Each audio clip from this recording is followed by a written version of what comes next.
Hey, everybody. Welcome back to Chicago Reacts, your favorite channel on YouTube. I'm Zach, an actor here in Chicago, soon to be worldwide. And as always, on my left and your right, I am joined by the marvelous, the magnificent, the muchacho. Look at him. I'm Michael, everybody. I'm also an actor here in the city of Chicago, and we are back checking out Kerbal Space Program 3. This is War by martincitopants. We've been loving this series. Hopefully you are too. And if you are, hit that like button, subscribe to the channel so you don't miss the rest of the series, and leave a comment in that comment section down below. Also, if you're watching this video within 3 hours of it being live, we are live on Twitch right now in Chicago Place. Check out the description down below to come play some games with us. It's a pretty fun time. The channel has slowly but surely been growing, and the audience is getting bigger, so we'd love to see you there. And also, quick correction, Michael, this is Kerbal Scuffed Program 3. Oh, I'm so sorry. Kevin's Wrath. Kevin's Wrath. Kevin, remember Kevin? Kevin's Kevin. Wrath. Kevin. Oh, that's so interesting. We have it written down in two places, and in one it's totally different. Yeah, so I don't know what happened. Yeah, we'll have to change that. We'll have to change that. But yeah, without further ado, Kevin's Wrath. Kevin, our boy, remember? I know. Kevin. Last he escaped. Yeah. He escaped last time. Oh man, it's gonna be intense. All right. Okay, let's jump into it. Here we. Sponsored by World of Warships. Whoa. It's the lecture. Oh, is this the classroom? Yep. What is happening here? Hello again. I'm back in KSP. But why am I here? On Elu. That thing It's is kinda far so away, broken. isn't it? Yeah. Yeah, it is. Worse, it looks Yeah, it like we're is. stranded here for the foreseeable future. Great. But how did this all happen? Yeah. What led to our stranding on Elu? And where? Looks real Kevin? jank. All good questions. Well, it all began when... Hello again, gents. Welcome back. Today, we're yet again back in KSP. In this episode, we'll be making great strides in not only sending Kerbals far away, but keeping Kerbals far away. In the last episode, the bounds of science and discovery were pushed very far. New technologies were discovered, large missions were sent to the far reaches of the solar system, and society has advanced significantly. This, however, came at a cost. Many Kerbals were unfortunately turned into a grey puff of dust in the name of progress. Jeb, Bill, Bob, Val, and in spirit, Urk and Obson, because I'm absolutely not getting them back. Sorry, Urk. They've all given the greatest possible sacrifice for the sake of the program. But we still have a long... What's a worse fate? Losing your life in the battle or being stranded? And that being... I think being stranded. I'd rather go Yeah. out fast than be stuck all alone in isolation on an alien planet. I mean, I don't know. It would be cool for a little bit. Be like, For a oh, little look at this bit. alien planet. Mhm. But then at some point, It's the ultimate solitary confinement, isn't it? Yeah. unless Kerbals are able to produce without, like, you know, if they're like the dinosaurs from Jurassic Park and they can just produce offspring. Yes. And maybe that would be the case, and then maybe it would be worthwhile for them to like try to build stuff. Mhm. But I don't know that they would have that technology. Oh, we'll see. Let us know Maybe in the there's comments. a mod or an addition that could be made. Yeah. Anyway, Remember, our goal is not to explore our planetary neighbors, but to explore our stellar neighbors, specifically Proxima Centauri b. In this episode, we'll be expanding our presence by building planetary bases all over the place. Not the dingy little ones we built last episode either. This time around, we're going for big lads. whoa, They won't just that be looks bases, so cool. they'll be complexes, with their own power generation, Damn. crew quarters, mining operations, and even launch sites. Our first target oh is man, Minmus. So, This is this starting is to far beyond anything I've done. I'm so excited to see that. I think that's what's so crazy about this game is like the complexity of the things that you can build get. Mhm. is insane. And from what I know, so I've watched a little bit of Scott Manley, who plays this game a lot, but he Okay, also okay. is like a space engineer, Mhm. and he's up on like every new spaceship that comes out and stuff like that. Oh, cool. It's just interesting to see like the historical like references that they have, or like the real life references Yeah, that they use in yeah. this game. But have you seen? This is a tangent. Have you seen the James Webb photographs? Yes, I have, because there are my alma mater is University of Chicago, so a lot of physics students and astrophysicists from my alma mater are going to be part of that first team to actually like study those photos and what's in them. Yeah, that's awesome. Yeah, I've just been like geeking out about them for the last couple They days look since they posted the photos. Yeah. So we're watching this like shortly after all that stuff dropped, and it is so cool. I'm like loving this because it's like I feel like I've just kind of infatuated with space lately. Yeah, just seeing it all. Yeah, spend some time with those. Like, genuinely spend some time with those photographs. I mean, if you are ever feeling stressed and overwhelmed in your own life and feeling like the world is kind of holding you down, when you start to look at stuff like that and you think about the implications of these photographs and what this can mean, it talk about just making everything seem a bit irrelevant. And, that can be very, very freeing, especially in today's. We're all just space dust who suddenly realized we were space dust. Yes. Oh God, self-aware space dust. Let us begin. Gentlemen, this video is sponsored by Warships. Have you spent your whole life a stinky land-dwelling pleb? Are you itching for intense violence? Well, oh boy, guess what? I think it's time for you to hop on the computer, download World of Boat for free, and send some high explosives at the Japanese.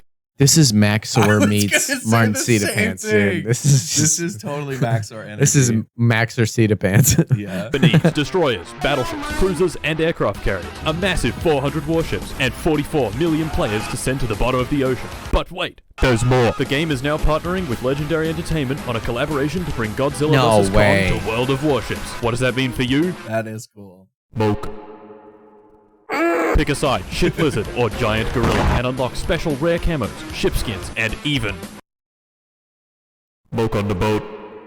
Yeah! That's right, baby. Be raw. Download using the first link in the description and use either Godzilla or Titan Kong for your promo code. Forget about Godzilla though, because Godzilla is a shit lizard. Enter code Titan Kong for 300 doubloons. 1 million credits, 5 days premium, the USS Charleston, 10 monkey-themed camos, or Godzilla camos if you're a shit lizard fan, USS Smith, or Taichibana if you're a shit lizard fan, and 3 Godzilla vs. Kong ship crates. Gentlemen, you must act fast. This is an extremely limited event, so get your giant boat gorilla before it's too late. Offer ends 31st of May. Back to the video. So, Minmus. We're going to need a few modules for our base to be fully operational. Mining, refining, habitation, and a launch pad. But let's back up for a minute. Why build a base on Minmus? Hello class, it's me, Frog Guy. In this lesson, we're going to learn about drag. Aerodynamic drag. Drag is a force that acts in the opposite direction that you're moving. If I move to the right, then I'll experience a force to the left. It slows stuff down. Know what we want for high-speed rocket flight. Or is it? Yeah, most of the time. But parachutes are very useful because they can create huge amounts of drag when you want them to, slowing a speedy craft down to not so speedy speeds. But, most of the time, drag is bad. So how do we get rid of it? Well, if we can find a way to lower these guys on the right, it'll result in this guy on the left also being lowered. Maths. Now let's say, hypothetically, I want to have no drag whatsoever. Since all the terms on the right are multiplied together, and we know that anything times 0 is 0, if any one of these numbers here is 0, then the whole thing is also 0. These guys on the right here can't really be 0. Area would mean our craft is a one-dimensional line, the drag coefficient can never really be 0, and if you made velocity 0, well... Yeah. Last we could change would be fluid density. Now this can actually be 0. Now I wonder, where is fluid density 0? On a Kevin, planet with no atmosphere. I mean, someone. Please tell me. Really? No one? Guys, come on, it's Minmus, you fucking idiots! Okay, why would you pay attention? Yeah, Minmus. There's no atmosphere, meaning drag is 0. Good spot for a base, don't you think? Yes. Yes. So we want to build a base. What do we launch first? Simple. 3 things at the same time, because otherwise we'd be here for far too long. The main habitation module, called Djibouti, the beam sections on the side, called Djibouti beam section, and the crane. Except the crane didn't work, so we went for this thing. The amazing, the incredible, Big Nuts. picked up or attached the beam section to the habitation module. Oh So- no. Let's launch. 3, 2, 1, go! I know, these are just hours and hours spent getting these things in place. Yeah, It's my insane. God. My God. Ultimately, to end up getting more things in place, to then get Yeah. more things in place.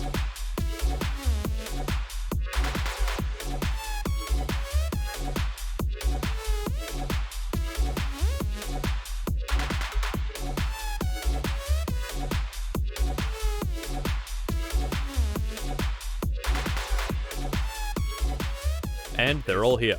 After several minutes of futzing around with big nuts no and a couple drag. of cracking No encounters, drag. the beam sections were fully assembled. So, what next? Well, we're close to completely out of funds which are needed for expanding the base. So what do? A. Collect some easy money by completing contracts. B. Sell off some science and reputation for a quick fund boost. Or C. Liquidate all capital assets and divert the funds into a multi-billion-dollar joint venture with Amin Hassan Nasser, president of Saudi Aramco Petrochemicals, to build the largest, most powerful, and most profitable chemical refinery ever built. I think the answer is pretty clear. After an hour of turning ore into monopropellant, or cash into more cash, we have arrived at 5 million funds. More than enough to make the rest of the modules Nice. for the base. However, we have a problem. It turns out where we put the base is quite important. There are two main resources we need for it to function. Ore, which is used to make fuel, and metal ore, which is used to make metal, which is used to make rocket parts, which is used to make rockets. Our current spot has ore, but no metal ore. So I did some prospecting, found a good spot, built a sky crane, flew it to Minmus, picked up the booty, and flew it about 20 kilometers east. Whoa. Our new spot is rich in Picked both ore and metal, What? but it's not flat Oh. and tends to cause problems. To complete the base, we need a drill rover, a refining rover, Whoa. lots of these attacher things that are unnecessary if you aren't stupid, and finally, the launch pad.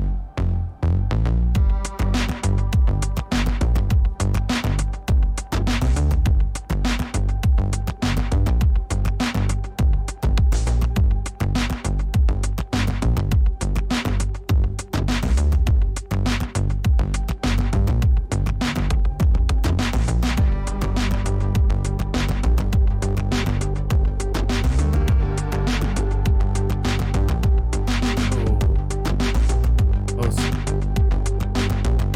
are they making it so the whole thing can fly? I that's what I'm kind of gathering too. This is really cool. This is like saying, hey, you built something, and if you're really creative with how you build something else, you can now move this thing you built. Like that's Yeah. I feel like we've gone from, hey, let's get to the moon and do research to Dude, just hey, here's $5 insane million. level. Yeah. Go build a base on a different planet.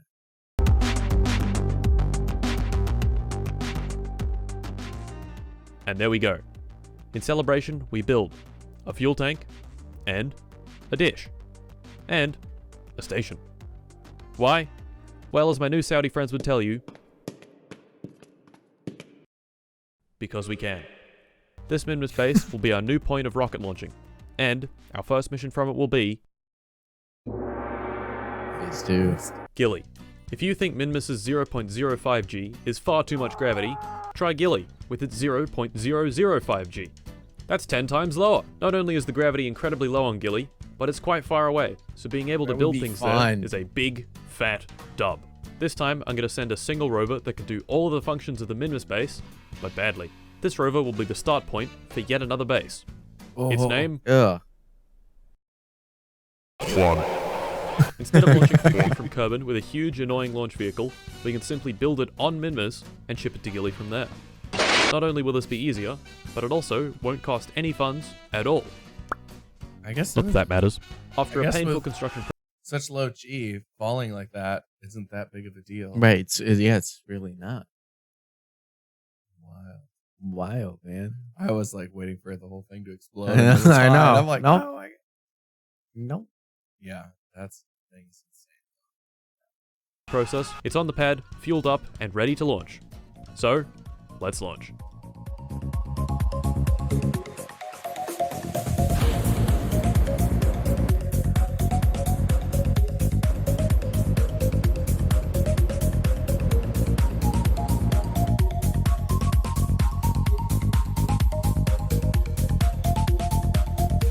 Gilly.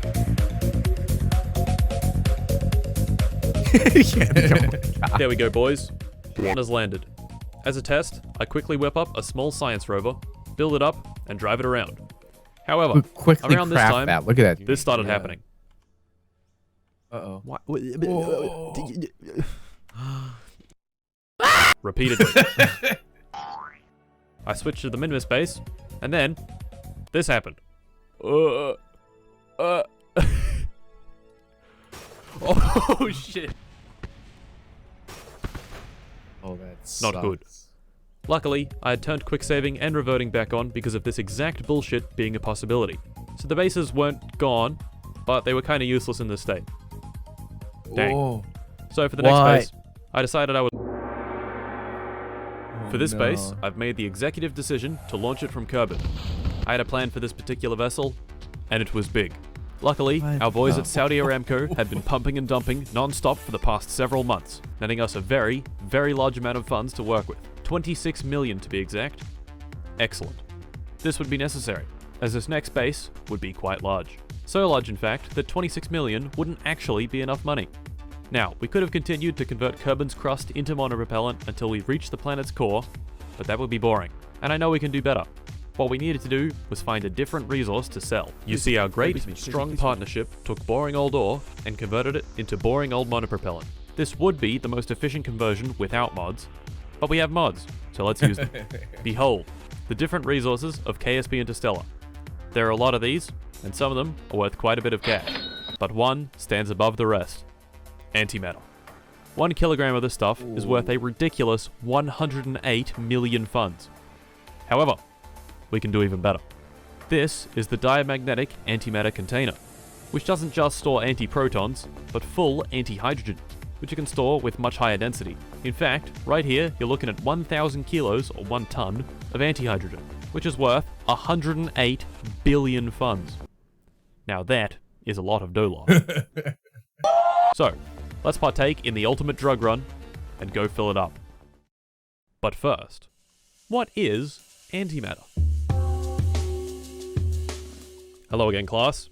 Welcome back. Particle physics. Sounds complicated, but it's really not that bad. Firstly, we begin with water. If you were to zoom in really close to water, you wouldn't see anything. But if you could see something, you'd see water molecules. Lots of water molecules. Let's pick one of these molecules and look at it even closer. At this scale, you can see that water is made of 2 hydrogen atoms and 1 oxygen atom. H2O. Let's ignore the oxygen for the time being and zoom into one of the hydrogen atoms. At this scale, we see that the hydrogen atom itself is made of 1 proton and 1 electron. Protons have mass and a positive charge, and electrons have almost no mass and a negative charge. Protons and electrons, and also neutrons, which have no charge, make up matter. If we have a close look at oxygen, we see that it itself is made of 8 protons, 8 neutrons, and 8 electrons. So where does antimatter come in? Well, it's basically the opposite of regular matter. Antiprotons have negative charge, and anti-electrons, which are actually called positrons, have a positive charge. This means that antiparticles and regular particles are attracted to each other. So, what happens when they touch? Annihilation. All their mass gets converted to energy by Einstein's famous equation E equals mc squared. E being energy, m being mass, and c being the speed of light, which is squared. C squared happens to be this number, 9 with 16 zeros on the end. So if you had 1 kilogram of antimatter and mixed it with 1 kilogram of regular matter, you'd have this number of joules. A lot of joules. Or 21 megatons of TNT in 1 kilo. Pretty good stuff. Which means our lovely 1 ton of antimatter is the equivalent of 21 gigatons of TNT. Very big. But still 5,000 times less than the Dino Destroyer asteroid. Now that was a big boy. Back to the challenge at hand. That's like a really cool little lesson there. Yeah.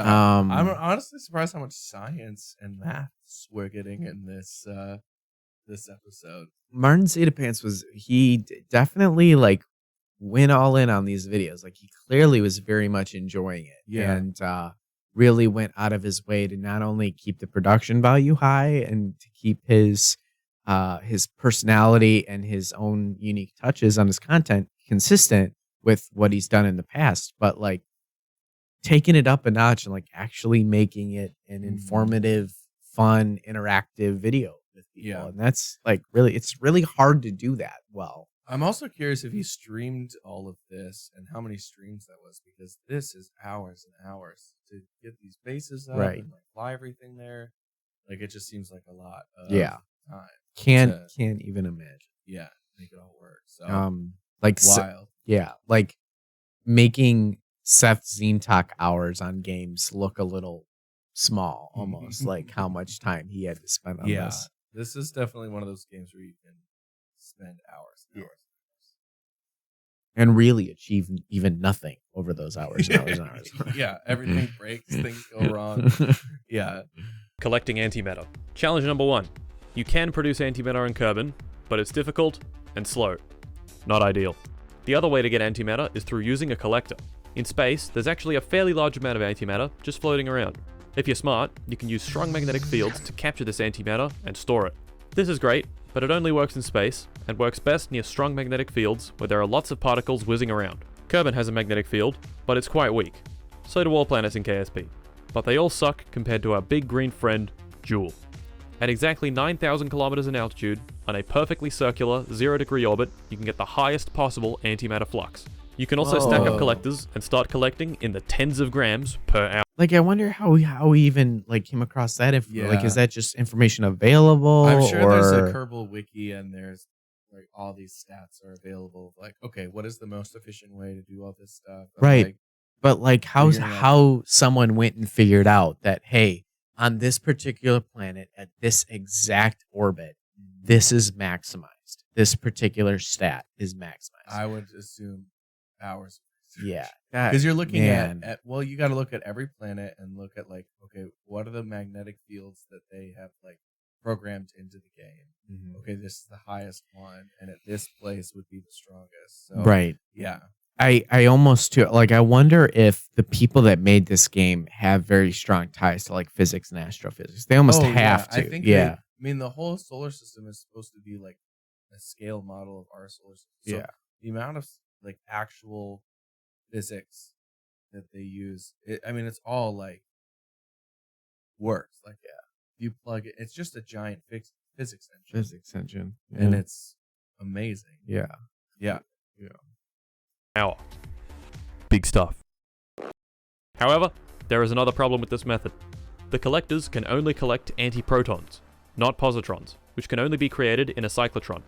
So, we need lots of collectors, a cyclotron, a power source, generator, radiators, and of course, engine for getting to Jool.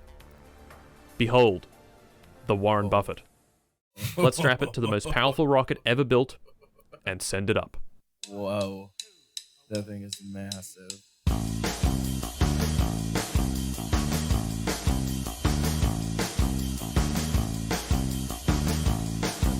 Ridiculous.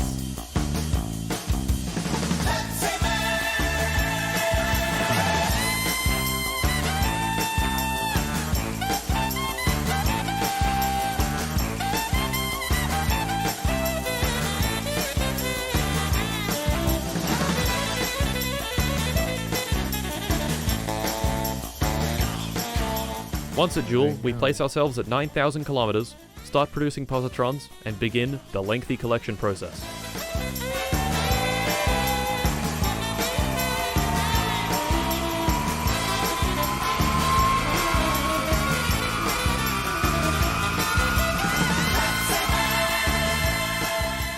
And after a mere 6 years of spinning around the big green boy, my God. the container was filled with a ridiculous 1 ton of antimatter.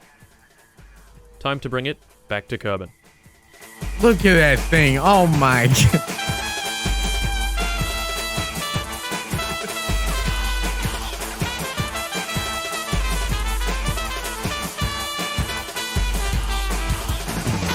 Also, like his editing and stuff makes it a really like entertaining video. The Yeah. music choice, and I'm stuff. loving our, like- our funky, jazzy Yeah, music yeah. score. Yeah. We have yet to see Kevin, I know. so yeah. I'm nervous.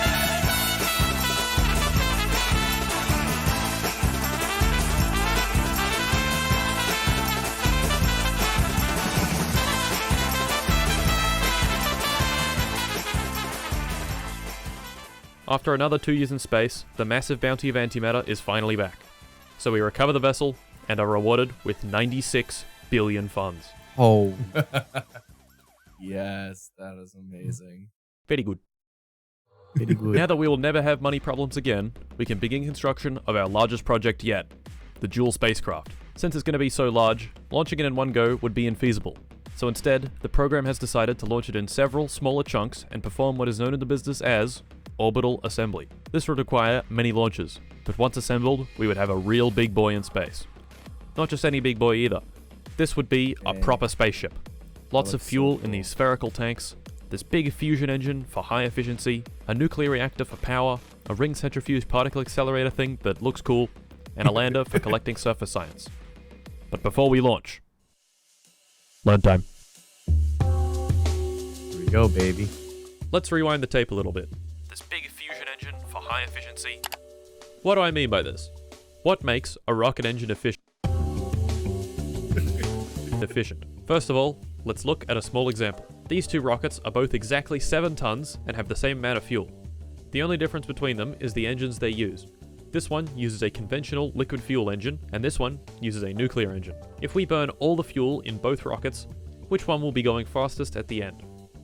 The nuclear engine. Obviously, why else would we put a nuclear reactor in space? You dumb? So why is this? Conservation of momentum. You may remember back in episode 1 when I asked Kevin about Newton's third law. Every action has an equal and opposite reaction. The rocket engine expels hot gas backwards very fast, which imparts an equal and opposite force on the rocket, causing it to accelerate. If you throw the hot gas back even faster, then you get more force for the same amount of fuel. This is exactly what the nuclear engine is doing. It uses a nuclear reaction in its core to heat up a gas to incredible temperatures that are much higher than what normal chemical rockets can achieve. This hot gas expands more than regular hot gas, which gives it higher exhaust velocity, and thus higher efficiency. So what about our futuristic fusion rocket? How does that work? I don't know. But what I do know is that it uses a nuclear fusion reaction to release lots of energy and then shoots hydrogen through it to get its thrust. Efficiency is measured in specific impulse, which is measured in seconds. Higher seconds is better. But why seconds? 400 seconds would mean that a rocket engine with 100 kilograms of fuel would produce 100 kilograms of thrust for 400 seconds before it ran out of fuel. The best chemical rockets can do about 400 seconds of specific impulse. The nuclear rocket engine in stock KSP does 800 seconds, and the ion engine can do 4,000 seconds. This is still baby shit though. The fusion engine that we've been talking about can do 15,500 seconds in high thrust mode, and 27,000 seconds in the most efficient mode. But we can do even better. The best engines can do 100, even 200,000, with the very best able to do a ridiculous 2 million seconds of specific impulse. These engines are so powerful that they can realistically accelerate the craft to a significant fraction of the speed of light. Very nice. Very nice. Anyway, That's back to the Joule fast. mission. Yeah. We've got a few modules to launch. Propulsion, command, centrifuge, reactor, habitation, labs, new labs because the old ones are bad, and the lander. So, let's go.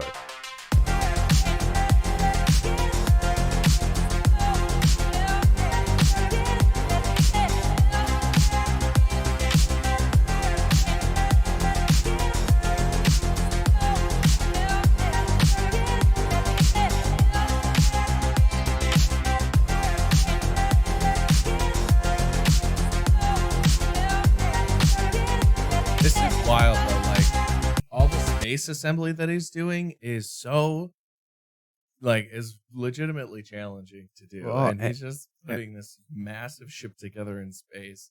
This is really cool. Like I'm loving this. And it has to be like it's not even just, hey, you have to have the knowledge to build it and understand how and why the assembly works. But Yeah. then you have to have the precision to be able to do that. So Yeah. there's like a gameplay element And you have too. to understand like the scale of the project and all the different like facets that go into it, and like being able to build a ship in its entirety and then go, okay, now we're gonna delete all of this and build it in chunks. You know, like Yeah. all that. I don't know. It's just really fun Really, to really watch cool. someone put this big project together. Yeah, like someone who really understands it too. And then Yeah, shares yeah. with us in this very entertaining way. Yeah.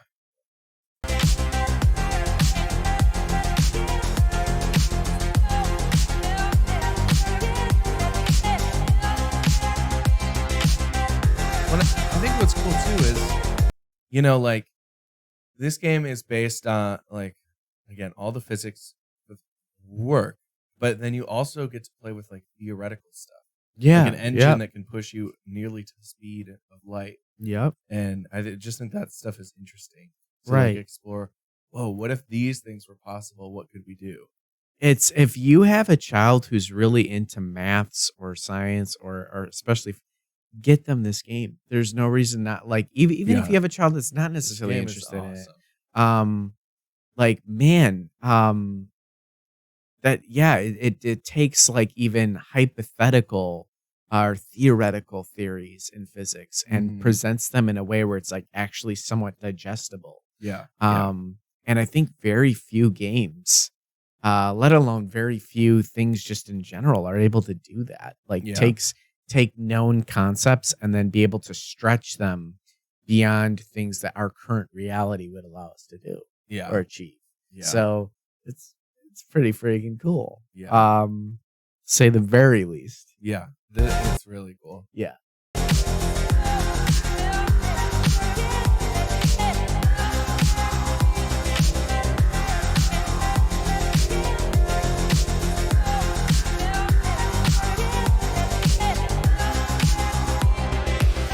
Once the spaceship was fully assembled, I went to give it a name.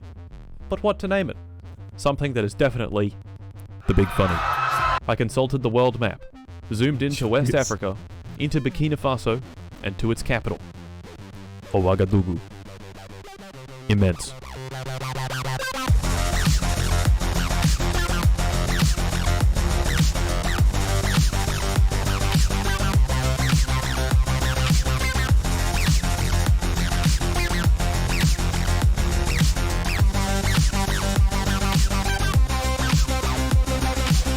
Once around Joule, we placed the craft into a parking orbit, detached the lander, and began the hunt for lots of science.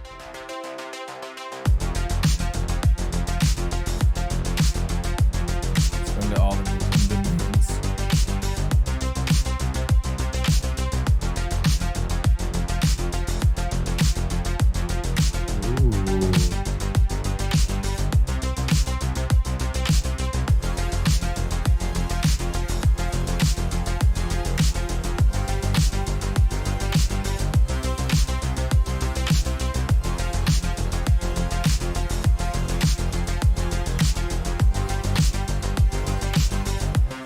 This engine also really does size of objects really well too. Yeah. Like how in real time that transition from like planet, then entering orbit, then entering atmosphere is so smooth and seamless. Yeah. especially the scale of it all. Yeah, even Yeah. and it does it really well, even for like that small moon Gilly, but then Mhm. these massive planets. I mean, it's just really like this game engine is just so refined and Yeah. like just works so well. Like Well, and I it's think there's a lot of mods for like making Mhm. things look better. right. But yeah.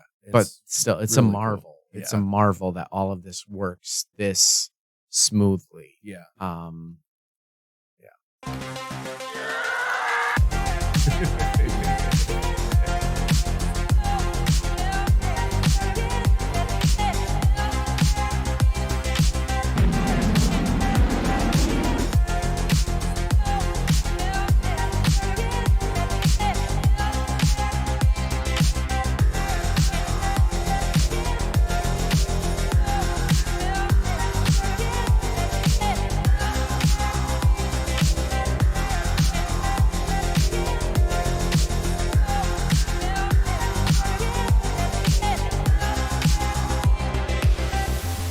Run low on fuel there. Mm-hmm.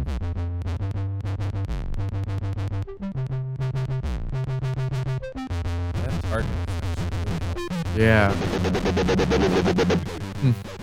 Lots of data was collected, and our fuel was almost depleted. We headed back to Ouagadougou, docked, and transferred the science into the lab. After several Oh. more months of zooming around the Green Boy, the research had been completed. In total, we had collected 41,000 science from our mission, but the labs had multiplied this by 5, leaving us with an absolutely massive 207,000 science. In celebration, I get a Wow. Kerbal out of the habitation module, who is instantly vaporized by the high-energy neutrons from the fusion engine. Oh no. Rip. I hurried to the R&D building and unlocked every technology available, including the warp drives.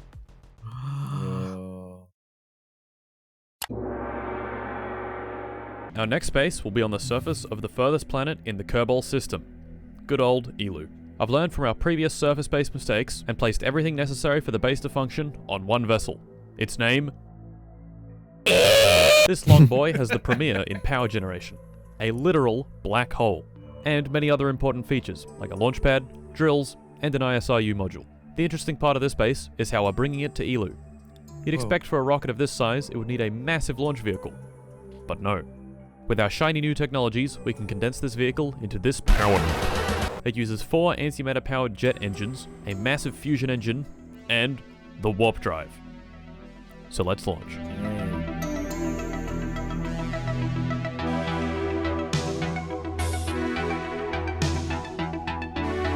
Cool view.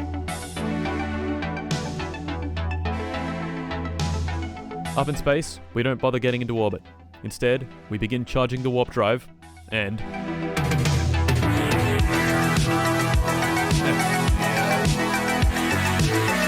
I Just kind of hope he gone. explains the warp drive a little bit too. I would love to hear how he simplifies that, like the idea of that down too. Yeah.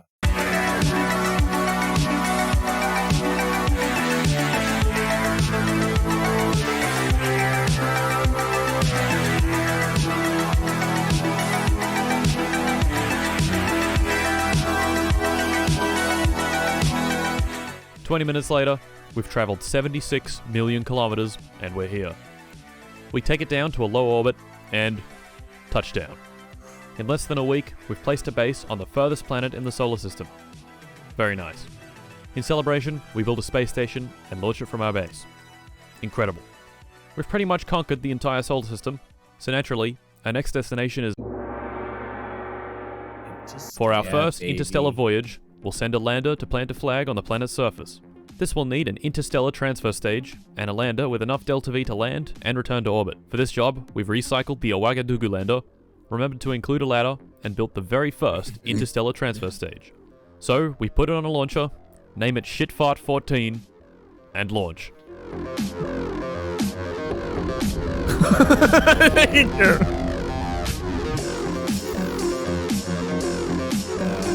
Nice shot. Once in space, we charge up the warp drive, and...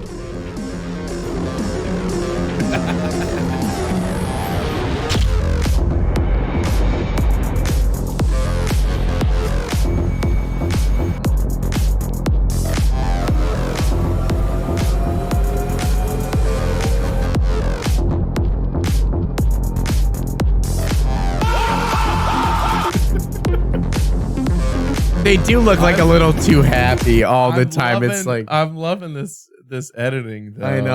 I know. We finally got to see our Kerbal celebrate too. It's such a good just all the different the Kerbal celebrations going into warp drive from the cockpit, all that stuff looks so cool. It's really fun. It's just really fun. I think it's great editing and put together in a really fun way. Yeah, we've that base on Kerbin has been putting out some work, I gotta tell you. So to see them finally celebrating their first interstellar travel is very, very worthwhile.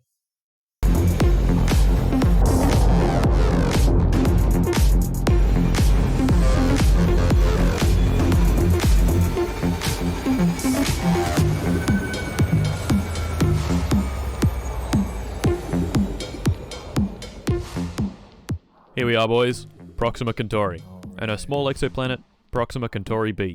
We detach the lander and fly it down to the surface.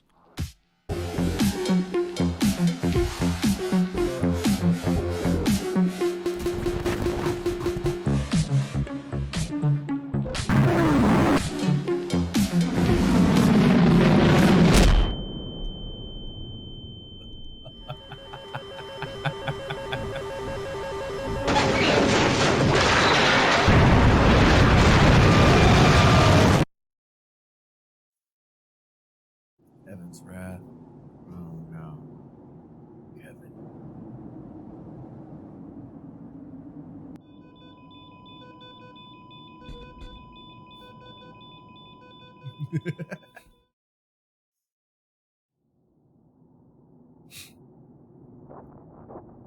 It looks so creepy. The upside down lips, dude. Yeah.